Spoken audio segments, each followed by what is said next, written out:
Hey everybody, welcome back to another episode of the Bourbon Pour. I'm Jordan. And I'm Brian. And today we're talking about starting your bourbon collection. So we took $300 and we started how you would approach actually building a bourbon collection if you don't have a single bottle.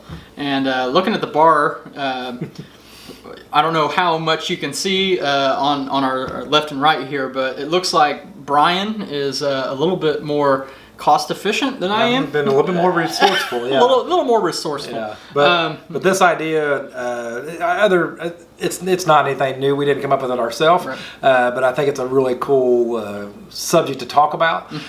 This is actually what I did when I got into bourbon. Okay. I did one step before this. I did $100, like I said it at one of the other episodes. Because you're resourceful. Yeah, I did the cheapest stuff you can get and see what profile I liked, and then I took $300 and I went out and expanded on it. Now these aren't the bottles I bought, right? But this is where I'm at now that I think would have been the best choices. Right. Like I said, I think there's just now $300 may be a lot for you. That may be a stretch. But if you have $300, I think these collections are going to be good. That'd be a great start for you.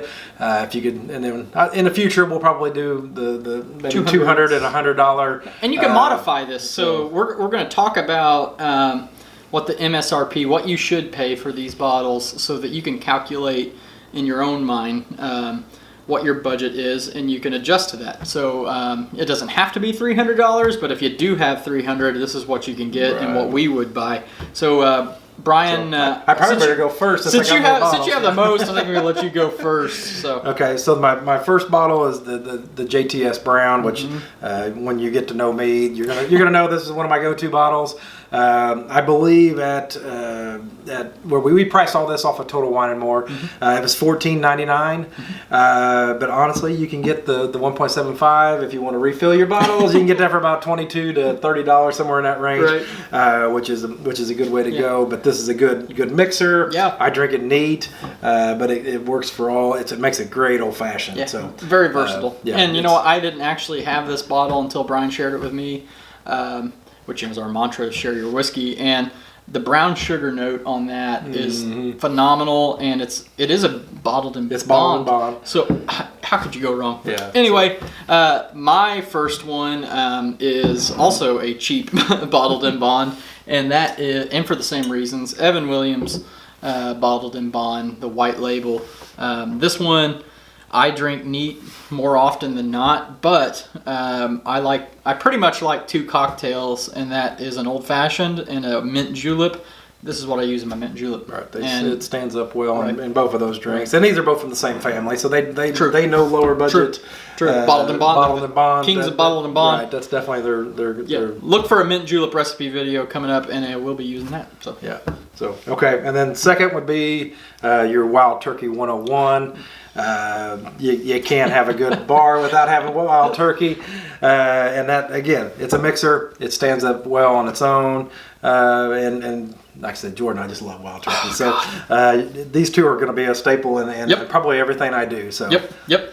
And you know what? I'll tell you this. So it was so painful not to include that in my list. I'm surprised you didn't. So painful, and there's a reason why I didn't, and I'll explain that. I love Wild Turkey products, and I didn't want my entire list to be Wild Turkey, because I could take $300 and just go through Wild Turkey. I could take $300 and just buy that bottle and be set. Yeah, but we're not going to do that tonight. So this is a Wild Turkey product. I wanted to go with a cheap quality sipper. So this is what I went with. Russell's Reserve 10-year. And the only reason I picked that over Wild Turkey 101 is I just love this vanilla note. Something about it. Just great. These two bottles, though, are the ones that I most often replace in my bar. So can't go wrong with either one. Both solid. So okay, so my next up, I stayed a little bit in the lower tier, the $25 range, a little longer than Jordan did, so that's why I ended up getting a few more bottles. And I don't have expensive taste. And then you see this bottle is empty. I finished it off not too long ago, but the Old Forester 86 proof. You just get so many good elements in this. Again, another good mixer, another good straight up. The 100 proof was right there, but I was within $3 of my $300 total. So I had to go with the 86 proof. Yeah. So I went with that, but you can't go wrong with that. Like I said, it's got good, just awesome, sweet notes, and it's just solid. And the one thing about each of these so far is you can find them everywhere. Mm-hmm. You know, they're not too hard to come by. But the next bottle that I have, we're going up in price, and we're going up in some difficulty of finding it because it is an allocated bottle. But I wanted to go with a very good rye. I love rye whiskey, and this is Pikesville rye, 110 proof. So you know, it's got a punch to it. It's aged at least 6 years. Comes out of Heaven Hill. They make great whiskey. Heaven Hill, Heaven Hill, Heaven Hill. Right. We're 6 bottles in. Half of them are from Heaven Hill. So this though retails at about $50, but I bought this for $43. So high quality. If you wanted to put it in a cocktail, you could. I wouldn't recommend that because it is so good and neat. Mm-hmm. But I did go up in price for that one. But I felt it was important to have a good quality rye. That's my rye pick. Okay. I'll squeeze 2 in here to make sure we kind of stay on track here. But my rye choice was Rittenhouse rye. This one is a Heaven Hill product as well. So we're definitely love our Heaven Hill stuff. Mm-hmm. But this is it's about $27. This makes a awesome old fashioned. This, like I said, this one I don't drink straight up. I've tried it, but it's not one that I would go to do that. But as a mixer, it's super good as a mixer.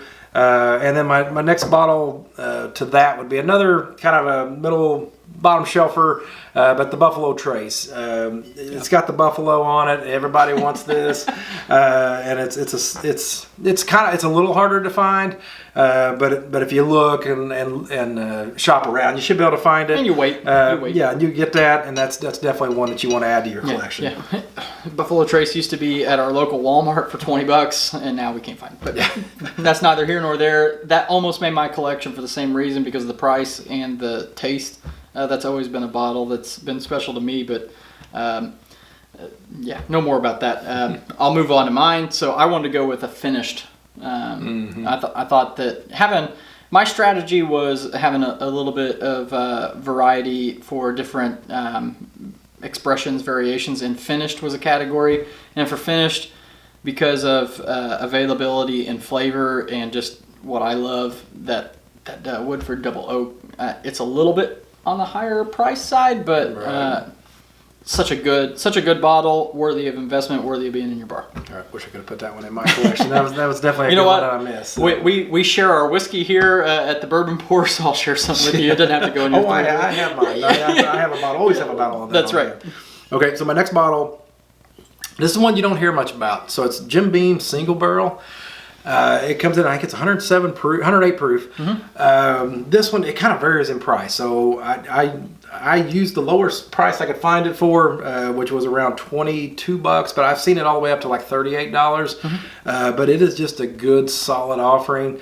Like I said, this one that for whatever reason you don't hear a whole lot about that one, but for the price, it's really solid. It gets you into the Jim Beam, obviously profile, and it's a good proof point, and just solid. So. Yeah. And I was surprised to see when you pulled that bottle up before we started filming, and was like, oh, that's a great idea, because it is a good price point, a good product, and a good entry. Well, it's not an entry-level bourbon because it's fantastic, but good entry into the Beam flavor profile. So continuing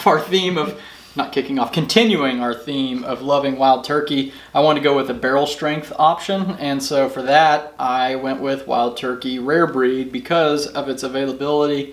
And you know what? You should be able to find it for around $50, $60. Once again, that's a little bit up when you're dealing with a $300 budget, but I'll tell you what, that is worth it. Yeah. If you're going to splurge in that price range, especially for something barrel strength, that's what you got to go. Those two kind of helped Jordan, maybe at the moment, move ahead. But I think I've got some good ones to come back with. That's exactly right. Hoping. So this is one where we both share this one. We'll go at the same time. So the Maker's Mark 101. I was between this and Cash Strength, but the 101 is just so good. It just brings out everything you want in a wheated bourbon. Such a good caramel, good mouthfeel, good just proof, just good everything. I don't know which video is going to come out first, but we recently did. Before this video, we did a blind of the best wheated bourbons that were on the bar top for the night. This 1 out of 4, it beat Weller Special Reserve, it beat Ben Holiday, it beat Wilderness Trail. And we didn't even know that before we came up with this list. And that's something that we wanted to add in our collection. The reason I wanted to add it in my collection is that I wanted to have a wheated offering in it. Same. Yeah. So okay, and then the next bottle I got is the Old Forester 1920. This one is I think it's the second most expensive one other than the 24 that just came out. But I think the 1910 might be a little bit more expensive. But this one's like $62. But it is super good. Gives you a great profile. It does pack a little bit of a punch. 115 proof. Yeah, 115 proof. But one of the staples that you need in your collection. As you can see, I'm about one drink away from having to replace that one. So that one will soon to be replaced in my collection. Yeah, so. Good pepper note on that one as well. So my last bottle, comes with a caveat, and that is if you can find this for MSRP. That's what brought me into the $300 level. And I want to say that we live in Indiana, which is not as state controlled, so liquor stores are free to charge whatever they want. And I, in a state like that, was able to find a store that charged me MSRP, treats their customers right. Vic's Liquor Store in Seymour, 400 East Tipton Street, Seymour, if you're in our area specifically. But and that is Stag. So this was sold to me at MSRP, which is about $50-$60. $50, yeah. I thought that to round out the collection, that you wanted a nice allocated pour, kind of a shelf showpiece, if you will. And I thought with what I had in the budget, that would go there. Comes with a caveat of you can find that at MSRP. Now, Brian, we went with total wine prices. I did that until I got to this point. Right. I'm left with $10. Okay. Actually, a little bit more than that. I think $13. Oh, so with that, you probably would have had about $60 in your pocket for a while, waiting for this one to find that one. Right. So with that, I don't have a bottle of it, but if I did have that $13 left, I'd go get a very old Barton. There you go. Okay. I'll give you that one. So. There we go. Okay, so my last two. This is kind of a newer one out there, the Still Austin Cash Strength. I found this about 5 months ago, and it is just a really good offering out of Texas. I'm going to have a little pour of that. But that gets you into the Cash Strength. So I thought that was a good offering with that, because I teetered between that and the Maker's Mark Cash Strength. It's a little more than pour.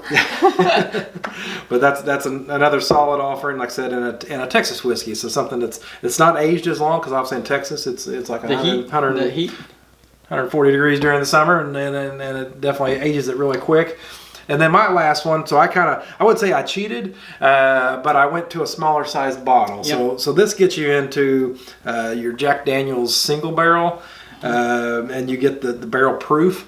So these, now I did not pay this, but at Total Wine & More, they're like $26.99. I paid $37 for mine. But most liquor stores you walk into, you're going to find these. Yeah. And that's a way you could add a top shelf. It's not a bourbon. It is a bourbon. It is a whiskey. It's a bourbon. It can be a bourbon, but everybody's going to say it's a Tennessee whiskey. Yes, it's a Tennessee whiskey. So if they had the rules, it meets all the standards of bourbon. But Tennessee wants the Tennessee whiskey for its own marketing purposes. Right. So which we understand. Right. But that gets you into the barrel proof and just a really solid offering at the higher end. The only reason I brought that up, I'm bitter because I didn't add Jack Daniels in my collection, because Jack Daniels holds a special place in my heart. So I just had my very first sip of Still Austin. That's fantastic. It is really good. That is really good. So, $300. This is, well, for $600, you could get these two collections, and with the caveat of that coming in at that $50-$60 range. So tell us how we did. Yeah. Tell us which collection you think was the best, and who and what you would add to your collection. So yeah, what would you swap out? You know, do you think that these are good choices? Was there sort of a category that we missed? You know, I try to be strategic in having that kind of variety. I see that you did that as well, because we have mixers here, we have good ryes, we have barrel strengths, we have finished. But let us know what you think about that and what you would swap out. With that, though, as we always say, when you're with your family and your friends, always share your whiskey.